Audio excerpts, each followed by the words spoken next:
Right. దేవుడు మనకి ఇచ్చిన చక్కటి కృపకే దేవునికి వందనాలు చెల్లిద్దాం. హల్లెలూయా. రెండు నిమిషాలు మనకు రెండు చేతులు పైకెత్తి మనం ఈరోజు దేవుడు బ్రతికించిన అందరూ థ్యాంక్ చేస్తాం. హల్లెలూయా. నీకే స్తోత్రాలు ప్రభువా, మమ్మల్ని నువ్వు బ్రతికించినందుకు స్తోత్రాలు. చనిపోయిన వారి గుంపులో మా పేరు చేర్చినందుకే స్తోత్రాలు. ప్రతి వ్యాధి నుంచి, రోగం నుంచి, బలహీనత నుంచి మమ్మల్ని స్వస్థపరిచిన వాడా నీకే స్తోత్రాలు. ఈరోజు మమ్మల్ని సజీవులుగా ఉంచినందుకు నీకు వందనాలు చెల్లిస్తున్నాము. మేమందరం మా చేతులు నీకు న్యాయం చెప్తున్నాము. మాకు ఇచ్చిన ఆరోగ్యానికే నీకు స్తోత్రాలు. మమ్మల్ని బ్రతికించినందుకు స్తోత్రాలు.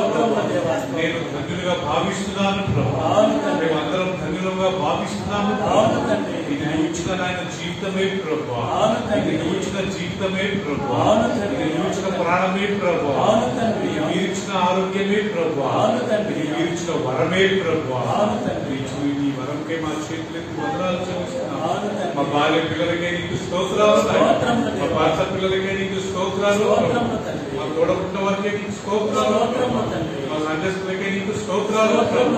మాకు చక్కటి గృహాన్ని ఇచ్చినందుకు స్తోత్రాలు. వాతావరణం నుంచి మమ్మల్ని తప్పిస్తున్నందుకు స్తోత్రాలు.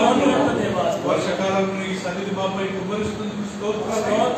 ఎండాకాలంలో నీ యొక్క కాపుదల మాపై స్తోత్రాలు. చలికాలంలో మమ్మల్ని కాపాడుతున్నందుకు స్తోత్రాలు. వసంత కాలంలో నీ కృప మాపై కుమ్మరిస్తున్నందుకు స్తోత్రాలు. ఎల్లకాలం నిన్నే స్తుతిస్తాము, నిన్నే కనపరుస్తాము. హల్లెలూయా. హల్లెలూయా. Thank you. ఆమేన్. ప్రియులారా, తిరిగి మనం ఈ యొక్క బైబిల్ స్టడీలో కొద్దిసేపు దేవుని యొక్క వాక్యాన్ని ధ్యానించడానికి దేవుడు ఇచ్చిన యొక్క చక్కటి కృపకు నేను వందనాలు చెల్లిస్తున్నాను.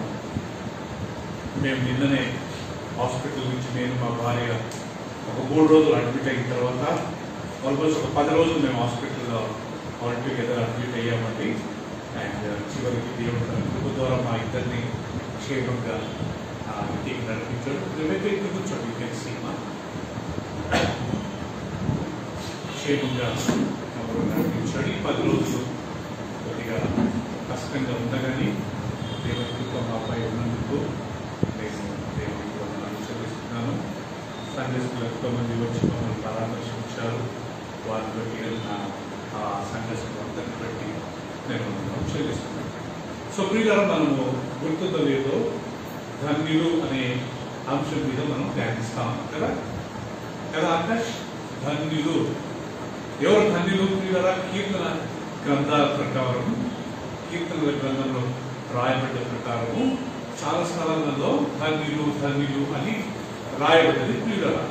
ఈ కీర్తన గ్రంథం ఎన్నో వేల సంవత్సరాల క్రితం రాయబడ్డా అది ఈ రోజు కానీ మనకు వర్తిస్తుందా లేదా? సో కాబట్టి ఈ యొక్క వాక్యము అది ఎప్పుడో అప్పుడు వాళ్ళ గురించి రాస్తారని అనుకోకూడదండి. ఆ వాక్యం ఈరోజు మనం తీసుకున్నట్లయితే అది ఈరోజు మనం చాలా సింపుల్ గా మనందరి జీవితాలలో అది అప్లై అవుతుంది, అది వర్తిస్తుంది. సో మొదట ఎవరంటే ధన్యులు చెప్పండి ఒకసారి విన్నారా? దుష్టుల ఆలోచన చొప్పున నడవక, పాపల మార్గమున నిలవక, అపహాస్యులు కూర్చుని చోట కూర్చునక, యెహోవా ధర్మశాస్త్రమునందు ఆనందించుచు దివారాత్రములు దాన్ని ధ్యానించువారు. అంటే అర్థం ఏంటి ఆకాష్?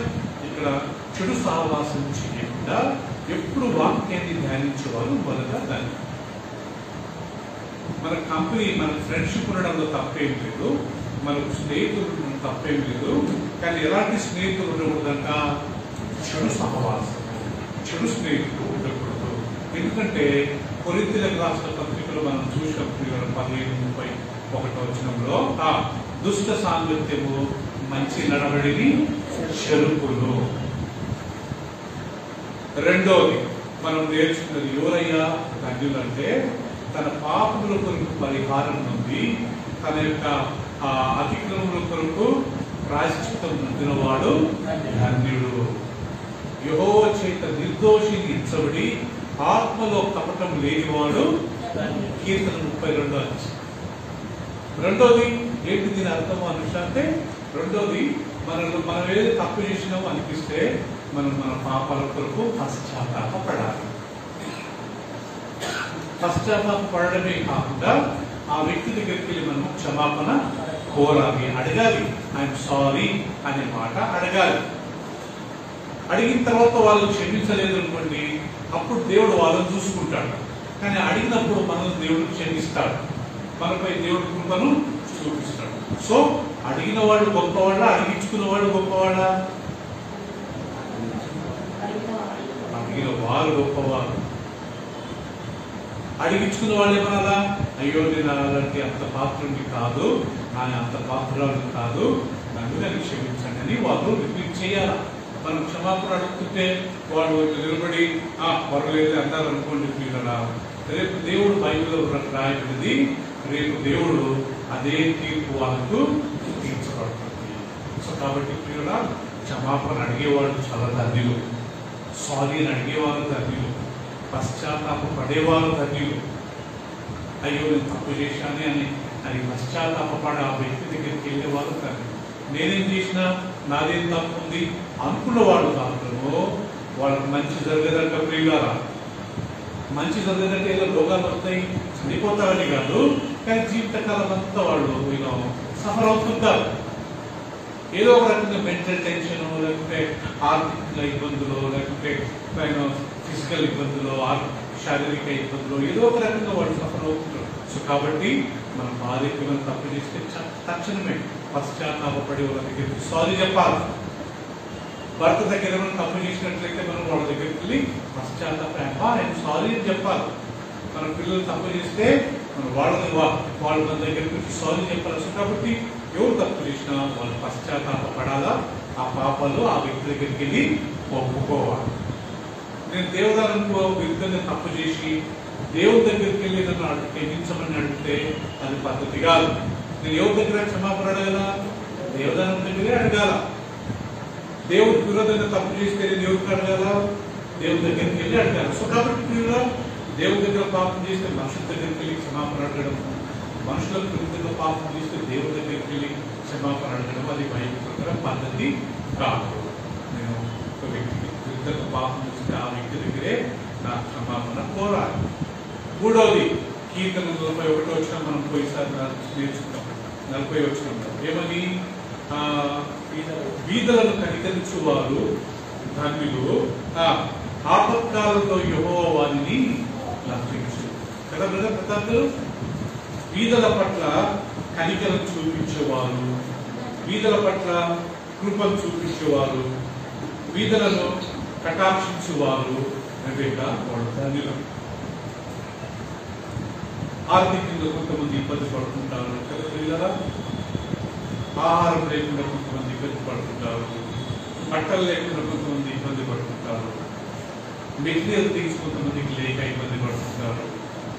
అలాంటి వారి పట్ల మనం కనికరం చూపించాలి. విజయవాడలో ఉన్న ఆ వరదలు వచ్చినప్పుడు పిల్లలు ఎంతమంది మన క్రైస్తవులు ఎలా వాళ్ళు ఏం పెట్టారంటే అన్నారు వండుకొని,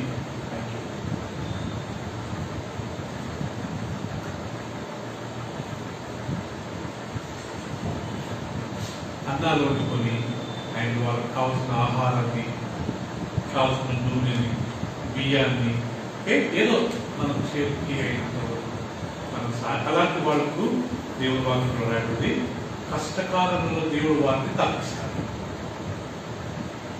నేను బీదలకు సాయం చేస్తే రేపు నాకు కష్టం రాదని కదా వస్తుంది, కానీ దేవుడు ఏం చేశాడంట, నాకు సహాయం చేసిన నా కష్టం నుంచి తప్పిస్తాడు. మనం 3వది నేర్చుకున్నాం. మరి 4వది ఏం నేర్చుకున్నాం ప్రియులారా? పోయినసారి యెహోవాను ఆశ్రయించిన నరుడు ధన్యుడు. 4వది కదా, మనుషులను నమ్ముకునుట కంటే యెహోవాను ఆశ్రయించుట మేలు, రాజులను నమ్ముకునుట కంటే యెహోవాను ఆశ్రయించుట మేలు అని ఉంది కదా దేవుని వాక్యంలో ప్రియులారా. సో కాబట్టి మనం ఏం చేయాలంటే అయినంత వరకు మనం మనుషుల మీద కాకుండా దేవుడి మీదనే మనం ఆధారపడాలి. మన ఆరోగ్యం విషయం, మన ఆర్థిక విషయాలు, లేకపోతే మనం ఏ విషయంలో కానీ మనం ఎవరి మీద ఆధారపడాలంటే కదా దేవుడి మీద ఆధారపడాలి. పోయిసారి మనం నేర్చుకున్న ఇర్మియా గ్రంథం 17వ అధ్యాయం 5వ వచనం ఏముందంటే, నరుని ఆశ్రయించే మానవుడు ఎవరంట? శాపగ్రస్తుడు. నరుణ్ణి ఆశ్రయించేవాడు దేవదానం మీద చేస్తాడు, ఎవరు అనుషని చేసింది వాళ్ళు లేకపోతే నా జీవితమే వ్యర్థము అని నేను వాళ్ళ మీద ఆధారపడ్డాను ఆకాష్. అప్పుడు నా దేవుడి దృష్టిలో నేను శాపగ్రస్తుని అవుతాను. సో అందుకని మనం ఎవరి మీదైనా ఆధారపడకూడదు అనే విషయాన్ని దేవుడు నేర్పిస్తాడు. ఐదవది, ఎవరు ధన్యులంట? దేవా, నీ ఆవరణంలో నివసించినట్లు నీవు ఏర్పరచుకున్నవాడు ధన్యుడు. ఎవరైతే దేవుడి సన్నిధిలో, ఆయన మందిరంలో ఎక్కువ సమయం గడుపుతారో, ఆయన సేవ చేస్తారో వాళ్ళు ధన్యులంట కదా కదా. ఆయన సన్నిధిలో ఎక్కువ సమయం ఎవరు గడుపుతారు, ఎవరు వచ్చి ఆయన మందిరంలో ఎక్కువ సమయం గడుపుతారో, ఆయన మందిరంలో వచ్చి ఆయన సేవ చేస్తారో వాళ్ళు పాటలు పాడవచ్చు, వాళ్ళు దేవుని ఆరాధించవచ్చు, వాళ్ళు బైబిల్ చదువుతుండొచ్చు, లేకపోతే వాళ్ళు దేవుని స్తుతిస్తుండొచ్చు, వాళ్ళు ఉపవాసం ప్రార్థన చేస్తుండొచ్చు, వాళ్ళు ధ్యానిస్తుండొచ్చు, ఏదో ఒక పని, లేకపోతే క్లీనింగ్ చేస్తుండొచ్చు, లేకపోతే ఏదో ఒక పని వాళ్ళు ఇన్వాల్వ్ అవుతా ఉంటే అలాంటి వాళ్ళు ధన్యులు అంటారు. ఎందుకంటే దేవుని మందిరం పని ఇది దేవుని పని కాబట్టి. అందుకే దావీదు అంటాడు, ప్రియులారా, యెహోవా మందిరమునకు వెళ్ళిన జనులు నాకు అన్నప్పుడు ఎంతో సంతోషించాను. ఎవరో వచ్చి దావీదు పద మన మందిరానికి వెళ్దామంటుందిలే, దావీదు హ్యాపీ ఫీల్ సంతోషించాడు. I was glad when they said unto me, let us go to the house of God. యెహోవా మందిరమునకు వెళుదాము అని అనినప్పుడు నేను ఎంతో సంతోషించాను అని ప్రియులారా దావీదు అంటాడు. సో వాళ్ళు ధన్యులు. ఆరవది, ఎవరు ధన్యులు అంటే యెహోవా శిక్షించే నరుడు ధన్యుడు, యెహోవా గద్దించే నరుడు ధన్యుడు. నేర్చుకున్నాం కదా పోయిసారి. దేవుడు ఎవరినైతే గద్దిస్తాడో, దేవుడు ఎవరినైతే శిక్షిస్తాడో వాళ్ళంతా ఎవరైతే శిక్షించగలరు ధన్యుడు. దేవుని యొక్క గద్దింపు, దేవుని యొక్క శిక్ష కొద్దిగా బాధకరంగా ఉంటుంది ప్రియులారా. కానీ ఆయన ఎవరిని ప్రేమించి ఎవరిని గద్దిస్తాడంట? ఆయన ప్రేమించే వారిని మాత్రమే గద్దిస్తాడంట కదా. నేను చాలాసార్లు చెప్పాను, ఇక్కడ రిక్కి ఉన్నాడు, లేకపోతే రిక్షి ఉన్నాడు, ముఖేష్ ఉన్నాడు, మేఘన ఉంది, మా పాప ఉంది. వీళ్ళందరిలో నేను మా పాపను మాత్రమే శిక్షిస్తా, గద్దిస్తాను. రీజన్ ఆమె నా కూతురు, వీళ్ళంతా నా పిల్లలు కాదు. అలా దేవుడు ఎవరిని శిక్షిస్తాడంట? ఆయన ప్రేమించే పిల్లలనే కదా. సో రెబెక్కా దేవుడు శిక్షించినప్పుడు, దేవుడు గద్దించినప్పుడు మనం దాన్ని యాక్సెప్ట్ చేయాలి. రోగ రూపంగా మీరు జ్వరం రావచ్చు, మీరు సిక్ కావచ్చు, అడ్మిట్ కావచ్చు, ఫైనాన్షియల్ పోవచ్చు, అప్పులు కావచ్చు. చాలా మంది వాక్యాలు చెప్తుంది కదా, యేసు ప్రభు నమ్ముకుంటే ప్రాబ్లమ్స్ అన్ని సాల్వ్ అవుతాయి. మీకు ఎంతమంది తెలుసో లేదో, యేసు ప్రభు నమ్ముకుంటేనే చాలా ప్రాబ్లమ్స్ వస్తాయి. ప్రాక్టికల్గా మనం అందరం గమనించారు కదా. ఈ టైప్ వాక్యం చెప్పి ప్రతి ప్రాబ్లం నుంచి దేవుడు విడిపిస్తాడు, ముందుకురండి ఓకే అన్న వాళ్ళందరినీ మనకు కేర్ఫుల్గా కొద్దిగా దూరం పెట్టాలి. వాళ్ళు నిజమా? యేసు ప్రభు నమ్ముకుంటే ప్రాబ్లమ్స్ అన్ని సాల్వ్ అవుతాయా? ఏమైతే దేవతనం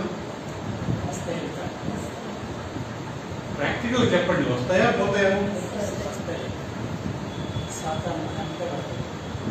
సో కాబట్టి దేవుడు వాక్యం ప్రకారం యెహోవాను ప్రేమించే వారికి అనేక శ్రమలు అంటారు.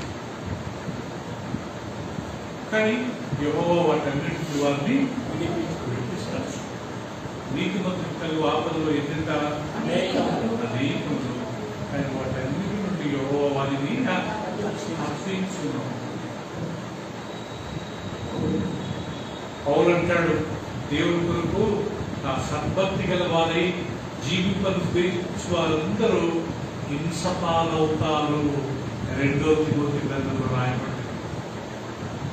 క్రీస్తు కొరకు సద్భక్తి కలిగి జీవింపను ఉద్దేశించిన వారందరూ హింసపాలవుతారు. అపోస్తలుల కార్యములు 14వ అధ్యాయంలో పౌలు అంటాడు, మనం అనేక శ్రమల నుండి దేవుని రాజ్యంలో నిత్య జీవంలో ప్రవేశింపవారమై ఉన్నాము. అనేక శ్రమల నుండి మనం దాటి అప్పుడు మనకు ఇక్కడ పరలోక రాజ్యంలో ప్రవేశించేవారుగా ఉంటున్నామంట. సో ఆ విషయాన్ని మనము గుర్తుపెట్టుకోవాలి, మర్చిపోకూడదు కదా. దాని తర్వాత మనం ప్రియులకు పోయిసారి నేర్చుకునేది ఏంటంటే యెహోవా యందు భయభక్తులు కలిగి ఆయన త్రోవలో నడుచు వాళ్ళందరూ ధన్యులు. ఇక్కడ ఆయన భయపడాలి, అదే సమయంలో ఆయన త్రోవలో నడవాలి. దేవుడికి మనం భయపడుతున్నామని చెప్పి ఆయన త్రోవలో నడవకుండా భయపడుకుంటా చేసే పాపాలని మనం చేసుకుంటే మనకు ఆశీర్వాదం ఉంటుందని కదా. కీర్తన 128 ఏముందండి? యెహోవా యందు భయభక్తులు కలిగి ఆయన త్రోవలో నడుచువారందరూ ధన్యులు. నిశ్చయముగా నీవు నీ చేతుల కష్టార్జితము అనుభవించదు. నీవు ధన్యుడవు, నీకు మేలు కలుగును. నీ లౌకిక నీ భార్య ఫలించు ద్రాక్షావళి వలె ఉండును. నీ బల్ల చుట్టూ నీ పిల్లల ఒలీవ మొక్క వలె ఉందురు. కదా పిల్లల, సీయోనులో నుండి యెహోవా నిన్ను ఆశీర్వదించును. నీ జీవిత కాలం అంతా యెరూషలేము క్షేమము కలుగుట సూచనవు. నీ పిల్లల పిల్లలను నీవు చూతదు. ఇశ్రాయేలు మీద సమాధానము ఉండుగాక. సో యెహోవాను ఆయనకు భయపడి ఆయన త్రోవలో నడిచే వారందరూ ధన్యులు. పోయినసారి మనం ఏం నేర్చుకున్నామంటే ప్రియుల, ఎవరికి యాకోబు దేవుడు సహాయపడునో, ఎవడు తన దేవుడైన యెహోవాను మీద ఆశ పెట్టుకున్నో వాడు ధన్యుడు. రైట్. ఈ రోజు మన టాపిక్ ఏంటంటే, ఏ దేశమైతే ఇట్లా ఈరోజు లాస్ట్ అండి, దీంతో పాటు కరెక్ట్ 10 అయిపోతాయి, 10 ధన్యులు అయిపోతాయి. ఈ రోజు మన టాపిక్ ఏంటంటే, బ్లెస్డ్ ఇస్ ద నేషన్. యెహోవాను సేవించు దేశం, రాష్ట్రం, పట్టణము ధన్యులు. యెహోవాను ఆశ్రయించే రాష్ట్రము, దేశము, పట్టణము, జనము, రాజనామా వాళ్ళు ధన్యులు అనే మాట మనం గమనిస్తాం. కీర్తనల గ్రంథం 33వ అధ్యాయం అందరం తీసుకున్నాం ప్రియులారా. కీర్తనల గ్రంథము 33వ అధ్యాయం. ఈరోజు మన టాపిక్ ఇది. మీరు తీసినట్లయితే నేను చదువుతాను, ఎందుకంటే యూట్యూబ్ లోనే అందరూ వింటున్నాను కాబట్టి నా వాయిస్ అందరికి వినపడదు కాబట్టి నేను చదువుతాను. దయచేసి అందరూ చూడండి. కీర్తనల గ్రంథం 33వ అధ్యాయము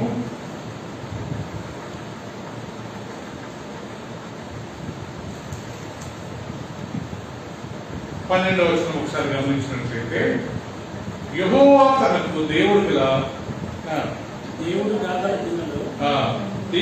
గల జనులు ధన్యులు. ఆయన తనకు స్వాస్థ్యంగా ఏర్పరచుకున్న జనులు ధన్యులు. ఇంగ్లీష్ లో చదవండి, గట్టిగా చదువు. Blessed is the nation whose God is the Lord, and the people whom He has chosen for His own inheritance. Alright. So, blessed is the nation whose God is the Lord. యెహోవా ఏర్పరచుకున్న, యెహోవాను సేవించే దేశము, యెహోవాను ఆశ్రయించే దేశము, యెహోవా ఎన్నుకున్న దేశము, ఆ రాష్ట్రము, ఆ జనము ధన్యులు. ఇక్కడ ఇండివిజువల్ గురించి మాట్లాడలే, ఇక్కడ ఎవరి గురించి మాట్లాడుతున్నాడు? మొత్తం దేశం గురించి మాట్లాడుతున్నాడు. చాలా దేశాలు ఉన్నాయి ప్రపంచంలో, కానీ యెహోవాను ఆశ్రయించే దేశాలు కొన్ని, యెహోవాను సేవించే దేశాలు కొన్ని.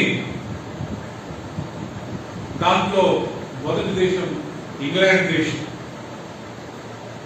మీకు ఎంతమందికి తెలుసో లేదు ప్రియులారా, ఒకప్పుడు ప్రపంచం అంతటికి స్వార్థ సేవకులను, మిషనరీస్ ని పంపింది ఇంగ్లాండ్ దేశస్తులు. వాళ్ళు ఎంత లిబరల్ గా ఉండేవారంటే ఇంగ్లాండ్ ఒకప్పుడు కదా డబ్బిచ్చి పంపేవారు. మీరు వెళ్ళండి, సువార్తను ప్రకటించండి, మీకు నెలకు కావాల్సిన డబ్బు మేము పంపుతాం, మీకు బట్టలు మేము ఇస్తాము, మీ పిల్లల చదువు మేము చూసుకుంటాము, మీ ఆరోగ్యం కొరకు మేము హాస్పిటల్స్ నడిపిస్తాము, కానీ మీరు దేవుడి సేవ చేయండి. ఇంగ్లాండ్ నుండి మొత్తం దేశం, ప్రపంచం నుండి ప్రతి దేశానికి మిషనరీస్ వెళ్ళారు. ఆ ఇంగ్లాండ్ నుంచి మన దేశానికి వచ్చాడు విలియం కేరీ. ఆయన విలియం కేరీ ఆయన ప్రతాప్ ఒకరోజు ఆయన చెప్పులు కుట్టేవాడు అంటండి. ఆయన ఇంగ్లాండ్ దేశంలో చెప్పులు కుడుతూ ఇండియా మ్యాప్ పెట్టుకునేవాడు. ఇండియా మ్యాప్ పెట్టుకుని రోజు ఆ ఇండియా మ్యాప్ మీద చేపెట్టి ప్రార్థన చేసేవాడంట. దేవా ఇంగ్లాండ్ ఇండియాకి ఉన్న పంపండి, ఇండియాకి ఉన్న పంపండి, ఇండియాకి ఉన్న పంపండి, సువార్త సేవ కొరకని రోజు ప్రార్థన చేసేవాడంట. ఒకరోజు ఒక పెద్ద మనిషి వచ్చి నువ్వే ఎందుకు వెళ్ళకూడదు అని అన్నాడు అంటాడు. సో ఆ విలియం కేరీ అనే వ్యక్తి అప్పుడు మన భారతదేశం కలకత్తా పట్టణానికి వచ్చి ఆయన కలకత్తాలో దిగి చిన్నగా మన భాషలు నేర్చుకుని 13 భాషలలో ఆయన బైబిల్ ట్రాన్స్లేట్ చేసి ఎన్ని భాషలు 13 లాంగ్వేజెస్. ఈరోజు మనకు తెలుగులో బైబిల్ ఉందంటే విలియం కేరీ మన అమెరికా దేశానికి డిఎల్ మూడీ అనే ఒక సేవకు ఇంగ్లాండ్ నుంచి పంపించారు. ఈ రకంగా చాలా మంది సేవకులు కదా. సో ఇంగ్లాండ్ ఎంత బ్లెస్డ్ దేశం అంటే మొదటి నుంచి కానీ ఆడ యెహోవా దేవుని యేసు ప్రభువు పట్టణం లేకుంటే రాష్ట్రం దేశం సేవించారు. ఇప్పుడు చాలా మంది ముస్లింస్ అందరూ వెళ్ళి అక్కడ విగ్రహాలు చేస్తున్నారు కానీ but otherwise as a nation, ఒక దేశంగా వాళ్ళ ఎల్లప్పుడూ దేవుడిని స్తుతించి దేవుని ఆరాధించి ఒక దేశం ప్రియులరా. ఇంకొక దేశం అమెరికా దేశం ఎంత గొప్పదంటే ప్రియులరా, ఈ రోజుల్లో ప్రపంచం అంతట్లో మిషనరీస్ పంపేది అమెరికన్సే, వాళ్ళకి పైసలు ఇచ్చి పంపేది వాళ్లే. ఎక్కడైనా భూకంపం వస్తే ఫస్ట్ వచ్చేది అమెరికన్సే, ఎక్కడైనా వరదలు వస్తే ఫస్ట్ దిగేది వాళ్లే, ఎక్కడైనా యుద్ధం వస్తే ఫస్ట్ దిగి వాళ్ళకి కావాల్సిన ఆహారం వచ్చేది వాళ్లే. యాజ్ అ నేషన్ దేశం వాళ్ళు యెహోవాను సేవిస్తారు. మూడోది ఇజ్రాయెల్ దేశంలో ప్రతి ఒక్కళ్ళు యెహోవా దేవుని మాత్రమే ఆరాధిస్తారు. అందులో వెళ్తారు కానీ కూడా యాజ్ అ నేషన్ వాళ్ళు ఎప్పుడు యెహోవాని స్తుతిస్తారు. వాళ్ళ యొక్క జెండా చూసారా, దావీదు యొక్క ఆ యొక్క స్టార్. వాళ్ళ దేశం పేరు ఇజ్రాయెల్ ఎక్కడుంది పేరు? ఆదికాండం నుండి. ఎవరు పెట్టాడు దేవుడు ఇజ్రాయెల్ అనే పేరు? యాకోబు మీద నువ్వు మోసగాడివి కాదు, ఇక మీద నువ్వు ఇశ్రాయేలు అంటే దేవుని కుమారుడు, ప్రిన్స్, రాజు కుమారుడు. ఆయన ఏమంటారు? ప్రిన్స్, యువరాజు.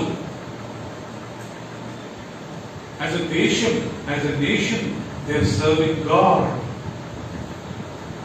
అలాంటి దేశం నువ్వు ఎవ్వరేం చేయలేదు కదా. ఇజ్రాయెల్ దేశం చుట్టూ ఒక 20-30 ముస్లిం కంట్రీస్ ఉంటాయి. ఇజ్రాయెల్ దేశం చాలా చిన్నగా ఉంటుంది, చాలా పెద్దగా ఉంటాయి దేశాలు. అయినా కానీ కదా ఎన్ని ఇరాక్, సిరియా,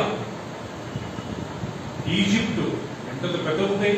మీరు ఒకసారి మ్యాప్ పోయి చూడండి, ఇజ్రాయెల్ ఇంతే ఉంటుంది, ఇవన్నీ ఇంత పెద్దగా ఉంటాయండి దేశాల పక్కన. ఇంతమంది ప్రయత్నం చేసి వీళ్ళని నాశనం చేద్దామంటే అసలు కుదరట్లేదు. ఎందుకంటే దేవుడు ఒక వాక్యం చెప్తాడు అబ్రహాంతో, ఆదికాండం 12 వచ్చాయి. అబ్రహాం, నువ్వు వెళ్ళు, నేను చూపించే దేశానికి నువ్వు వెళ్ళు, నిన్ను ఆశీర్వదించే వారిని నేను ఆశీర్వాదిస్తా, నిన్ను శపించే వారిని నేను శపిస్తా. ఎవరైనా ఇజ్రాయెల్ దేశానికి పేరు పెట్టి చూపిస్తే చాలు, దేవుడు వాళ్ళకి తగ్గించుకుంటాడు. ఎవరైనా ఇజ్రాయెల్ సపోర్ట్ చేస్తే చాలు, దేవుడు డైరెక్ట్ గా ఆ దేశాన్ని సపోర్ట్ చేస్తాడు. అందుకే బైబిల్లో రాయబడింది, యెరూషలేము గురించి ప్రార్థన చేయండి, యెరూషలేమా నీ గుమ్మములో సమాధానము కలుగును గాక. యెరూషలేము కొరకు ప్రార్థించువారు వర్ధిల్లెదరు. మనం రోజు ఒక్కసారిగా దేవా ఇజ్రాయెల్ దేశంలో శాంతి సమాధానం ఇవ్వండి, అది మీ పట్టణం ప్రభువా అని మనము ప్రార్థన చేయాలని అవకాశం. ఒక్క మాట చెప్తారు, God bless Israel, bless Jerusalem. యెరూషలేమును ఆశీర్వదించడానికి చాలా మంది యెరూషలేం ఫోటోస్ పెట్టుకుంటారు, ఇజ్రాయెల్ దేశం యొక్క ఫోటోస్ పెట్టుకుంటారు. దేవుడికి చాలా ఇష్టమైన పట్టణం అండి. దేవుడి పాలసీ ఎక్కడంటే, నేను ఇష్టపడ్డ పట్టణాన్ని ఎవరైనా సపోర్ట్ చేస్తే వాళ్ళకి నేను సపోర్ట్ చేస్తాను. నేను అగేన్స్ట్ ఉండే దేశంకి ఎవరిని అగేన్స్ట్ ఉంటే నేను వాళ్ళకి సపోర్ట్ చేస్తాను. అవునా కదా? అబ్రహాం, నిన్ను ఆశీర్వదించే వారిని నేను ఆశీర్వదిస్తాను, నిన్ను శపించే వారిని నేను శపిస్తాను. నీ యందు సర్వజనము ఆశీర్వదించబడతారు. Blessed is the nation who serve you, God. ఓ దేవా, నిన్ను సేవించే దేశం, ఓ దేవా నిన్ను సేవించే రాష్ట్రము, ఓ దేవా నిన్ను సేవించే పట్టణము, వాడు ధనిలు ప్రభువా. ఇక్కడ ఇండివిజువల్ గురించి మాట్లాడలే, వ్యక్తుల గురించి మాట్లాడలే, ఇక్కడ దేశం గురించి మాట్లాడుతున్నాడు, మొత్తం ప్రభుత్వం గురించి మాట్లాడుతున్నాడు, మొత్తం సిస్టమ్ అంతా దేవుడు సేవ చేయడం గురించి ప్రార్థిస్తున్నాడు. ఇజ్రాయెల్ దేశంలో 10 ఆజ్ఞలు చాలా స్ట్రిక్ట్ గా ఫాలో అవుతారు. ఇప్పుడు నాకు తెలిసి ఇప్పుడున్న ఇజ్రాయెల్ దేశంలో ఎలాంటి విగ్రహాలు ఉండవండి. ఎందుకు? 10 ఆజ్ఞలు ఏమనుంది? నీ దేవుడైన యెహోవా తప్ప భూమి మీద ఎవరు లేరు. ఇలాంటి విగ్రహం నువ్వు చేసుకోకూడదు, దానికి నమస్కారము చేయకూడదు. నీ దేవుడైన యెహోవా నేను రోషం కలిగిన వాడును, నన్ను ద్వేషించు వారి మీదికి 4 తరాల వరకు నేను కుమారుల దోషంను పిల్లల మీదికి రప్పించువాడని కాను. నన్ను ప్రేమించి నా ఆజ్ఞలను గైకొను వారి మీదికి 1000 తరముల వరకు నేను కరుణించువాడని ఉన్నాను. ఈరోజు ఇజ్రాయెల్ దేశంలో ఏముండదంట? ఇక్కడ ఆరాధన ఉండదు.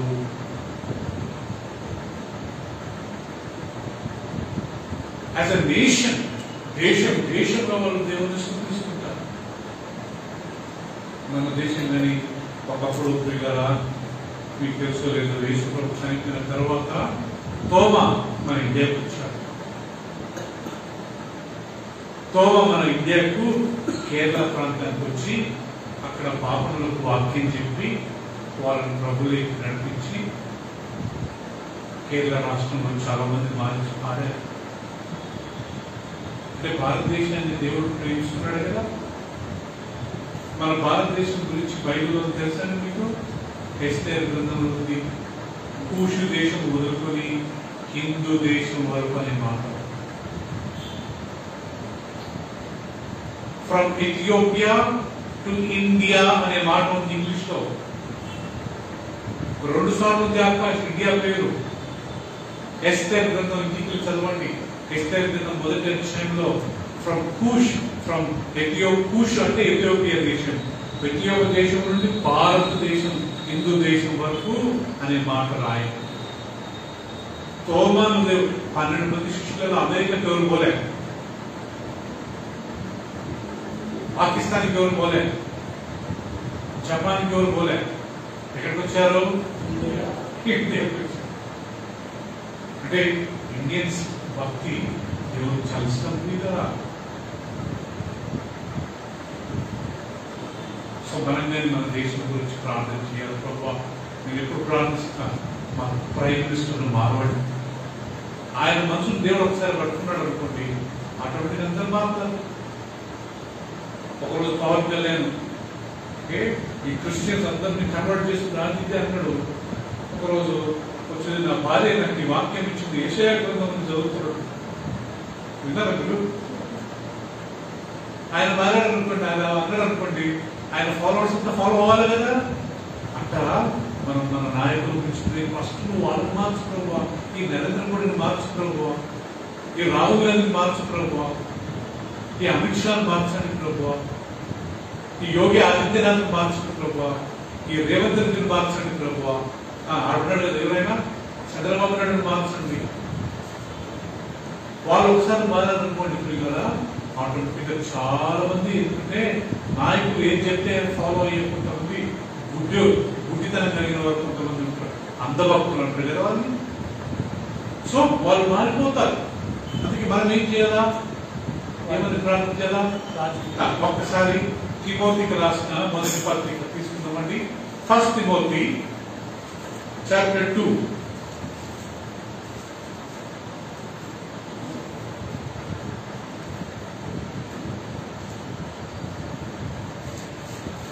తిమోతికి రాసిన,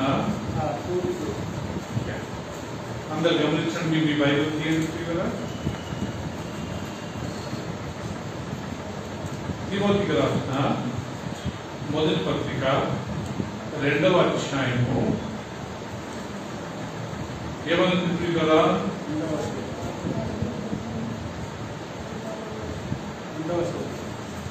చదువుతున్నానండి. ఇక్కడ పౌలు తిమోతికి రాస్తూ ఏమంటాడంటే ఇప్పుడు కదా, మనము సంపూర్ణ భక్తి, మొదటి వచనము, మాన్యతయు కలిగి నెమ్మదిగాను సుఖముగాను బ్రతుకు నిమిత్తము ఏం చేయాలంట? అన్నిటికంటే ముఖ్యముగా మనుషులందరి కొరకును, తర్వాత రాజుల కొరకును, మూడవది అధికారులందరి కొరకును ఏం చేయాలంట? విజ్ఞాపనలు, రెండవది ప్రార్థనలు, మూడవది యాచనలు, నాలుగవది కృతజ్ఞతాస్తుతులు చేయవలనని హెచ్చరించుచున్నాను. ఇది మంచిదియు మన రక్షకుడు దేవుని దృష్టికి ఎలాంటిదంట? అనుకూలమై ఉన్నది. ఆయన మనుషులందరూ రక్షణ పొంది సత్యమును కూర్చిన అనుభవ జ్ఞానం గలవారై ఉండవలనని ఇచ్చయించుచున్నాడు. దేవుడు ఒక్కడే, దేవునికి నరులకు మధ్యస్థుడు, వర్తియు ఒక్కడే, ఆయన క్రీస్తును నరుడు. ఇక్కడ కూడా పౌలు తిమోతికి రాస్తున్నాడు, ఓ తిమోతి, మన సంపూర్ణ మాన్యత భక్తి కలిగి జీవించలాగిన మనుషులందరి కొరకు, రాజుల కొరకు, అధికారుల కొరకు విజ్ఞాపనలు, ప్రార్థనలు, కృతజ్ఞతాస్తుతులు చెల్లించండి. ఎందుకు? మనుషులందరూ రక్షణ పొందాలని దేవుడు ఆశిస్తున్నాడంట. మనం ఒక్కరు పర్వతానికి వెళ్ళడానికి కాదంట కదా, అందరు రక్షణ పొంది అందరు దేవుని దగ్గరకు రావాలని దేవుని యొక్క ఇచ్చము, నిశ్చయము, దేవుని యొక్క చిత్తము, దేవుడికి ఇష్టమైన పని అంటే పౌలు రాస్తున్నాడు. వాళ్ళ గురించి మీరు ప్రార్థన చేయండి. Pray for them. సో మనం ప్రియులరా, ఏ దేశం అయితే యెహోవాను సేవిస్తుందో, ఏ దేశం అయితే ఆయన వాక్యం ప్రకారం జీవిస్తుందో వాళ్ళు ఎలాంటి వారు అంటే ప్రియులవాడు ధన్యులు. మీకు ఎంతమంది తెలుసోలేదు ప్రియులరా, దేవుడు మనల్ని ఎన్నుకున్నాడు. ఎవరెవరైతే రక్షణ పొంది బాప్తిసం తీసుకుని, ఎవరెవరైతే ప్రభురాత్రి బలిలో పాల్గొంది, రేపు రెండవ రాకడ వరకు సిద్ధంగా ఉంది, ఒకే నిశ్చయంగా ఏ పాపంలో పడిపోకుండా అంతవరకు సహిస్తారు రెబెకా, వీళ్ళందరూ దేవుని ద్వారా ఏర్పరచుకోబడ్డవారంట. యేసుప్రభు ఒక స్థలంలో అంటాడు, మీరు నన్ను ఎన్నుకోలేదు కానీ నేను మిమ్మల్ని ఎన్నుకున్నాను. యోహాను సువార్త 15 తీయండి మా వాక్యము.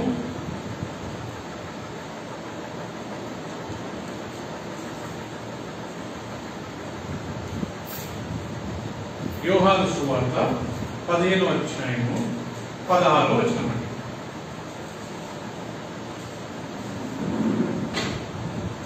15 16. చదవండి ఎవరన్నా. మీరు నన్ను ఏర్పరచుకోలేదు, మీరు నా పేరిట తండ్రిని ఏమి అడుగుతారో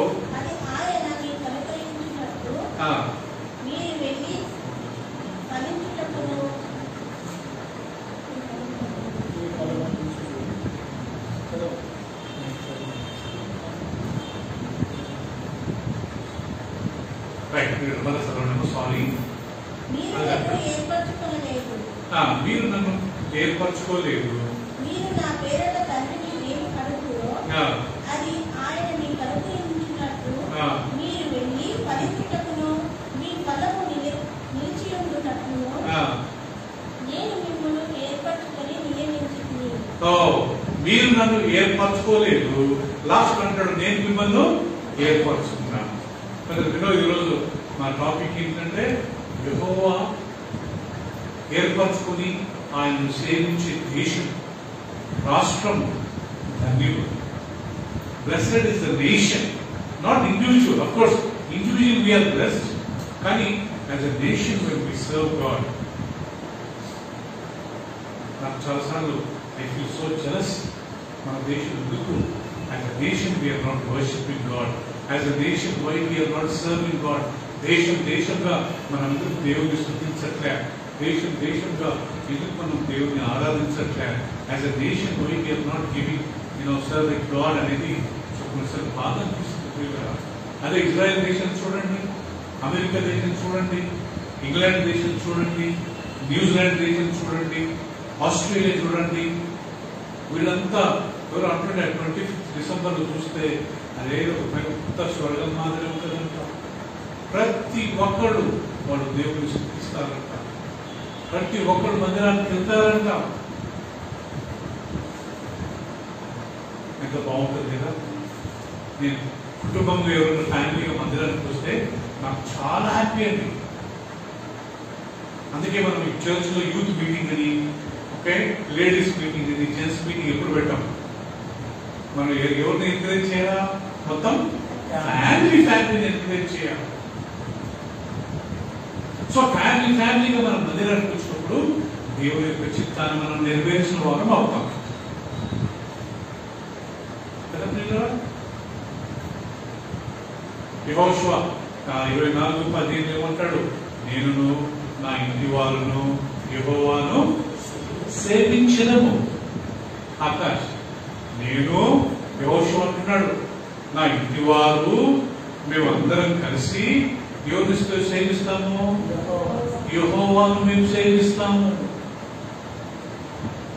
కొర్నేలియస్ అపోస్తలుల కార్యం 10వ అధ్యాయంలో కొర్నేలియస్ ఆయన కుటుంబం వారందరూ కూడి రోజు దేవుని స్తుతిస్తూ ప్రార్థిస్తూ బీదలకు వారు దానం చేసేవారంట.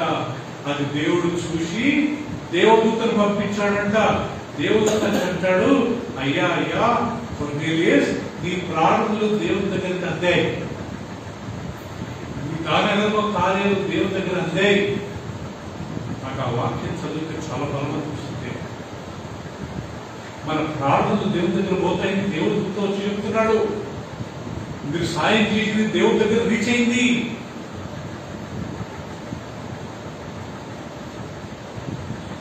అందుకే పాత నిందిన కాలంలో కోత కోసిన తర్వాత దేవుడు ప్రజలు ఏమన్నాడంట, మీరు కింద పడిన గింజలు రాలిన గింజలు ఏరుకోవద్దు. ఎవరు వదలండి? బీదలకు వదిలేసేయండి. యేసు ప్రభువు అంటాడు, బీదలు ఎప్పుడు మీతో ఉంటారు. కుటుంబంగా దేవుని సేవించి కుటుంబంగా మందిరానికి రావడం.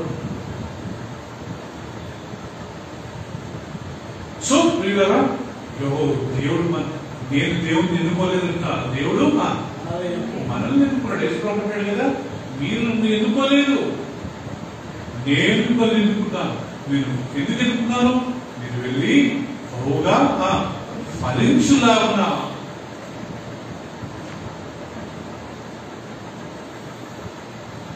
God has chosen us. ఎఫెసీయులకు రాసిన పత్రిక ఎప్పుడు మనం దేవుడు ఎన్నుకున్నాడంట? 1:4 ఎఫెసీ 4:1-4 దేవుడు మళ్ళీ ఎప్పుడు ఎన్నుకున్నాడంట ప్రియులారా? ఇక్కడ చూస్తున్నామా? ఎఫెసీయుల పత్రిక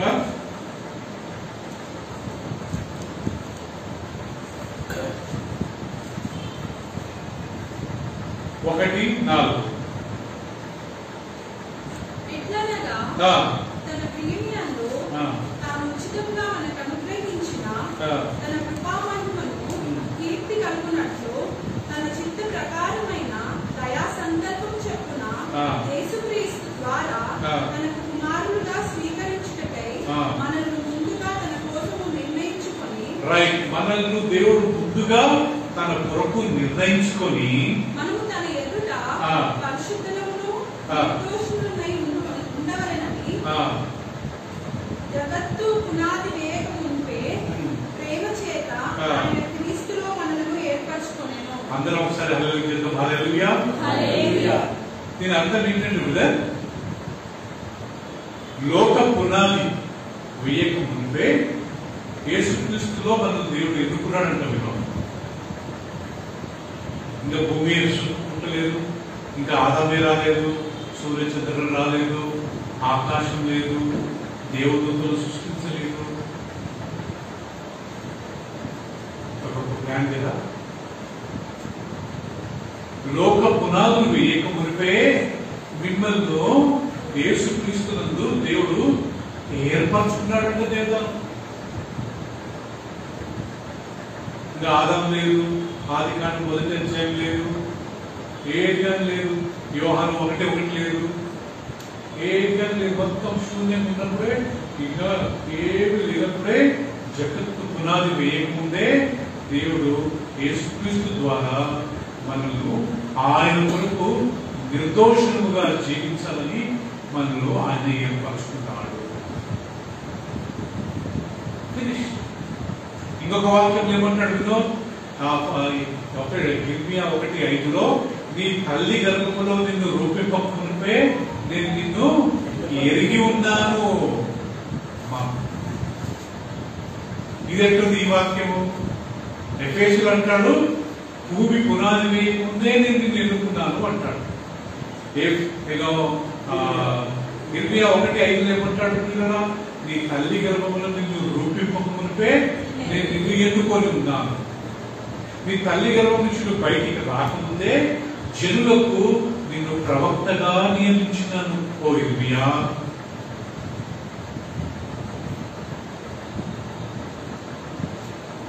ప్రకటన గ్రంథంలో ఒక వాక్యం ఉంది. ఏంటంటే రెబెకా తెలుసా? లోక పునాదులు వేయక మునిపే జీవ గ్రంథమందు ఎవరి పేరు రాయబడలేదో వాడు ఆ క్రూర మృగం యాంటీ క్రైస్ట్ ఆ 666 నంబర్ ఎక్కించుకొని వాడికి నమస్కారం చేస్తాడు. అంటే కొంతమంది దేవుడు ఆల్రెడీ నరకానికి నిర్ణయించాడు, కొంతమందిని ఆల్రెడీ దేవుడు పరలోక రాజ్యానికి నిర్ణయించాడు. ఎంత అద్భుతం కదా! సో దేవుడు మనం ఎన్నుకున్నాడు కదా, మనం ఆయన్ని ఎన్నుకోలేదు. తీతు రాసిన గ్రంథము 2:14 టైటస్ 2:14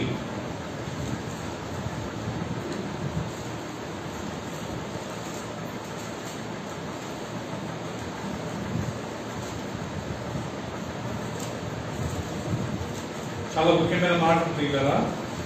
2వ అధ్యాయం 14వ వచనంలో ఇలా అంటాడండి, ఆయన సమస్తమైన దుర్నీతి నుండి మనల్ని విమోచించి సక్రియ శక్తి గల ప్రజలను తన కొరకు పవిత్రపరచుకుని తన సొత్తుగా చేసుకుంటూ తందు తానే మన కొరకు అర్పించుకుని. ఎంత చక్కగా ప్రియురా, ఆయన సమస్తమైన దుర్నీతి నుండి మనల్ని విమోచించి సక్రియ ప్రజలను తన కొరకు పవిత్రపరచుకుని తన సొత్తుగా చేసుకుని తను తాను మన కొరకు అర్పించుకునేను. ఇది ఎంత బాగుంది కదా. మనం సక్రియం చేసేదానికి దేవుడు మనం ఎన్నుకున్నాడంట, ఏర్పరచుకున్నాడంట.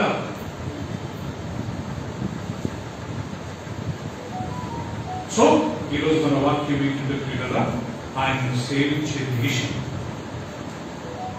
ఆయనను సేవించే రాష్ట్రం, ఆయనను సేవించే జనము ఎవరంట? ధన్యులు. మన టాపిక్ అదే కదా, ధన్యులు. ఆల్మోస్ట్ మొత్తం 10 ధన్యులు కీర్తనలు. ఆ లాస్ట్ 10వ ఏంటంట? నిన్ను సేవించే దేశము ధన్యులు, నిన్ను సేవించే రాష్ట్రము ధన్యులు అనుకుంటాడు. Blessed is the nation who serve God. పేతురు రాసిన 2వ అధ్యాయం అంటాడు, you are a chosen generation, మీరు ఏర్పరచుకోబడిన జనాంగము.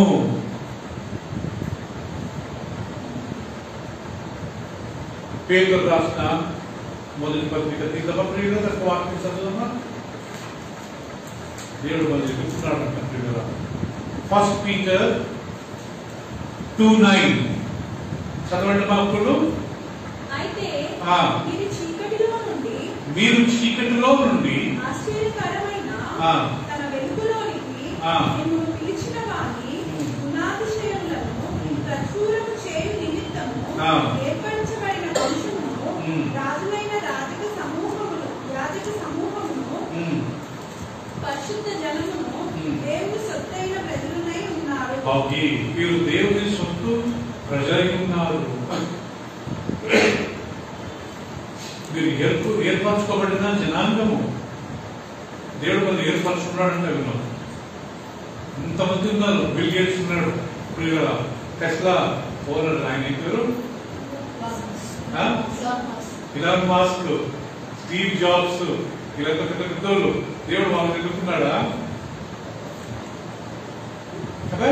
నరేంద్ర మోడీ అండ్ చంద్రబాబు నాయుడు అండ్ వీళ్ళంతా దేవుడు ఎన్నుకున్నాడా? ఎవరు ఎన్నుకున్నాడంట? మనల్ని. హల్లెలూయా. నేనైతే చాలా హ్యాపీ ప్రియులారా, దేవుడు మనల్ని ఏర్పరచుకున్నాడు. ఏం చూసి ఏర్పరచుకున్నాడు? రెబెకా మన అందమా, మన జ్ఞానమా, లేకపోతే మన బలమా, మన సామర్థ్యమా, మన చదువులా, మన హృదయాలు కాదు. ఒక వాక్యంలో రాయబడింది, నేను ఎవరిని కనికరించుకున్నావు వారిని కనికరించిన. అంతే. ఇక్కడ మన హృదయాలు కాదు, మన హృదయాలు మంచిగా లేదా? హృదయం అన్నిటికంటే మోసం. మన హృదయాలు ఎక్కడ వచ్చింది? మన హృదయాల జీవితం దేవుడు పారిపోయేవాడు. మన హృదయం మంచిగా ఎందుకు ఎంటున్నాడు కదా? ఆయన ఎవరు అంటుండే, ఎందుకో నన్ను ఇంతగా ప్రేమించావు అని పాట పాడతారు కదా. ఎందుకు దేవా నువ్వు ఇంత నన్ను ప్రేమించావంటే ఒకే ఒక కారణం అంటారు కదా, ఆయన మనల్ని తన స్వరూపం కన్నదు. అంటారు కదా, కన్న పాపానికి ఏదైతే